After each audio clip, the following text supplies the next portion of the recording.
You've had moments, haven't you, where a place felt familiar before you'd ever been, where someone's eyes looked ancient, like you'd known them through centuries, not weeks, where grief rose from nowhere for something you never lost, at least not in this life, and you wonder, is there more to you than this single timeline, this single story? The ancients believed memory didn't begin at birth, it began far before, that the soul carries impressions of lives before this one, names, faces, traumas, wisdom, stored not in the brain, but in the field. Modern science calls it cellular memory. Mystics call it the Akashic imprint, and every tradition agrees on one thing. The past is not gone, it's encoded. And under the right conditions, it can be remembered, not by force, but by tuning, not by logic, but by stillness. And the key? Meditation, not just for peace, not just for focus, but for travel. Because when the mind becomes still, the field becomes audible, and what you call you expands beyond name and age into a soul that has walked 1,000 paths. If this part made you feel like you've been more than one version of yourself, comment, I remember the echoes, because your soul isn't new, it's just waking up again. Meditation isn't about emptying the mind, it's about listening to what's beneath it. Because beneath the noise of your current life, there's a signal, a pulse, an imprint that didn't begin when you were born. And to reach it, you don't need to believe in past lives. You only need to become still enough to hear what your nervous system forgot, but your soul never did. Start with breath. Inhale slow, exhale slower, not to escape, but to arrive. Then allow the body to relax, not collapse, but soften its armor. Because the body holds the present, but the field holds the past. And once you enter that liminal space, between thought and sleep, between awareness and dream, you'll feel the shift. You're no longer visualizing, you're remembering. You'll see flashes, a face, a place, a name you never knew. You'll feel emotion without cause, longing, fear, love, for someone you've never met in this life. But don't chase it. Stay still. Let it rise. Let it unfold. This is not fiction. It's retrieval. Because you're not making it up. You're tuning in. If this part helped you feel how meditation can access more than calm, comment. I listen beyond silence. Because the past doesn't knock. It waits to be remembered. You begin to sit, not to escape, but to remember. The posture is simple. Spine straight, body relaxed, eyes closed. But the work is ancient. You are preparing the body not for stillness, but for travel. Because memory is not just in the brain, it's in the body, it's in the breath, it's in the field. So you begin where all access begins, with presence. Your breath becomes your anchor. Inhale, exhale. Not to calm, though calm will come, but to tune. Because when the breath slows, the brain waves change. From beta to alpha, from alpha to theta. And theta is the gate, the bridge between conscious thought and the subconscious archive, between now and what came before. You scan your body, noticing sensation without judgment, the tightness in your chest, the heaviness behind your eyes. These aren't blocks, they're bookmarks, pages waiting to be reopened. You focus on your heart, the center not just of emotion, but of remembrance. And you ask, not with words, but with feeling, show me what I need to remember. And then you wait, not with impatience, with permission. Images may come, or a sound, or a name. You might feel yourself in another skin, wearing different clothes, walking through a different time, or you may feel nothing, just presence, just silence. That too is access, because the silence itself is memory not yet translated into symbol. The key is to stay soft, not to chase the vision, but to receive it, because memory isn't summoned, it's invited. If this part helped you feel how the body becomes the gateway to forgotten lifetimes, comment, I breathe to remember, because every breath is not just oxygen, it's access. You're drifting now, not away from yourself, but deeper into it. The present moment begins to blur, time loosens its grip, and suddenly, you're no longer anchored to your name, your age, your memories. Instead, you are a witness, floating, listening, feeling. A landscape unfolds, not always visually. Sometimes it's a feeling, a sadness that has no origin, a longing that didn't begin in this life, a fear you've never been taught, yet it lives in your bones. Don't dismiss it. This is how past lives often return, through emotion, because feeling is the first language of memory. Before the mind can translate, the body resonates. You may see flashes, an ancient city, a battlefield, a ritual, a face. You don't need to know where you are. You need to notice how it feels. Does the vision carry shame, joy, betrayal, love? These feelings are keys. They unlock the meaning behind the memory. You ask no questions now. You observe. Curiosity, not control. You let the images tell their story. And if no images come, let the feeling be enough. Because not all past life memories are visual. Some arrive as instinct, a skill you never learned, a language you've never studied but understand, a comfort in a culture you've never visited. These are echoes, and they're real. As you breathe through them, you may feel energy shifting, tingling in your hands, a pull in your solar plexus, a chill down your spine. These are signals of integration. The memory is not just being seen, it's being restored, and with it comes release. Because some part of you no longer has to carry the weight unconsciously. You've brought it into the light, and what's seen heals. If this part helped you understand how past life memory speaks first through the body and emotion, comment, I feel to remember. Because remembrance doesn't start with the mind, it starts with resonance. You begin to notice something curious. As the memory unfolds, whether through sensation, image, or emotion, it doesn't feel like a stranger's story. It feels like yours, not because your current identity recognizes it, but because your soul does. And the soul doesn't remember through logic. It remembers through frequency. That's why the memory feels familiar, not factual, but resonant, like hearing a melody you forgot you knew, a knowing in your gut, a tear with no present cause. These are confirmations. You're not imagining, you're retrieving. Now comes the most important step, observation without attachment. The ego wants to claim stories. I was this person. I lived that life. But true remembrance isn't about identity. It's about integration. You don't return to the past to wear it like a costume. You return to dissolve the residue it left behind. Because most past life memories that rise aren't just for curiosity. They carry unfinished emotion, a vow you made, a trauma you couldn't resolve, a love you lost, a truth you died with. And these echoes still shape your choices. This is where healing begins. You breathe into the scene. You feel the grief, or the rage, or the guilt. But instead of running, you stay. You witness. You let the emotion surface fully, not to relive it, but to release it. Because unprocessed memory becomes pattern. And you've seen the pattern in your relationships, in your fears, in the way you sabotage or settle. The past isn't haunting you, it's asking to be healed. And when you hold the memory without judgment, when you let it rise, crest, and fall, your nervous system recalibrates. The loop ends, the residue clears. You don't forget the memory, but it loses its charge.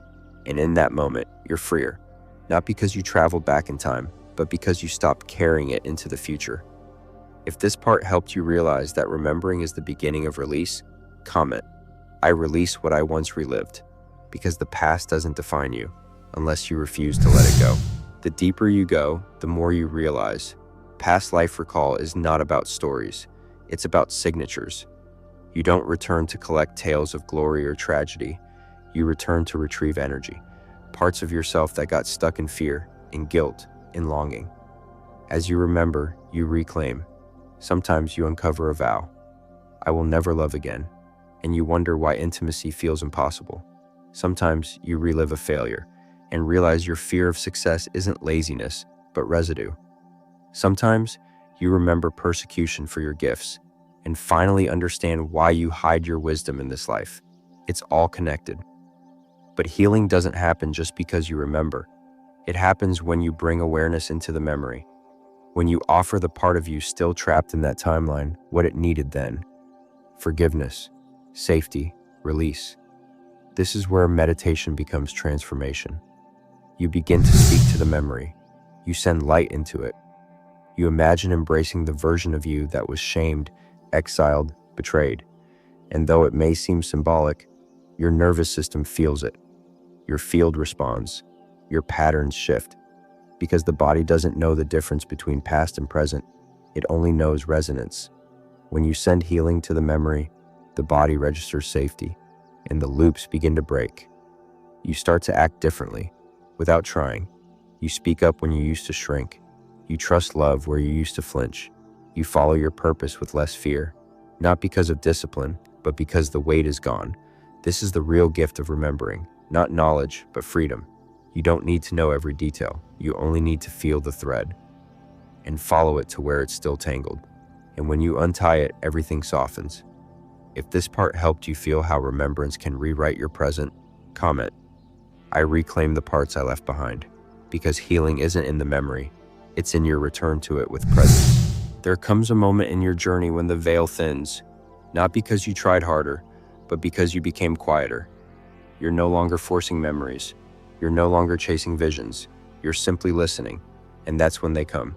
Not always as images, sometimes as sensations. A smell that doesn't belong here. A phrase in a language you never learned. A wave of emotion you can't explain. These are not your imagination. These are impressions, fragments of memory encoded in your field. Your soul remembers in frequency. This is why regression isn't always visual. It's vibrational. It's the subtle shift in breath when you step into a memory. It's the change in posture when you speak from a wound that isn't from this lifetime. It's the tremble in your voice when your soul touches a truth it's held for centuries. And when these moments arise, don't rush. Don't analyze. Feel. Let the memory speak through your body. Let it move through your hands, your tears, your breath. Let it complete what was unfinished. Let it cry what was suppressed. Let it forgive what was frozen.